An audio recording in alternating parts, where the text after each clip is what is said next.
Morning, morning. Morning, Clit.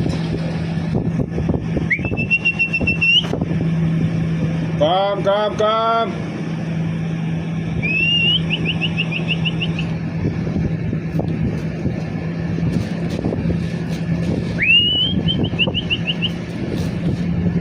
Malakas ang hangin ngayon, mga kalapatid.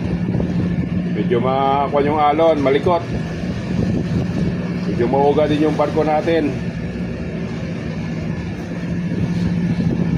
Mabuti mga kalapati natin, di nahihilo kahit maalon. Kailangan natin silang pakainin kasi may mga anak sila doon sa platform. Maraming mga may anak.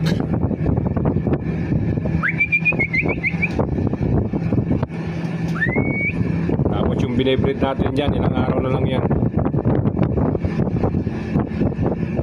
Pisahan na rin ulit sila mga kalapatid. Update ko kayo sa ating mga breeder na tukot natin galing Iran, saka Oman, at saka dito Saudi Arabia. Maganda mga anak niyan mga kalapatid.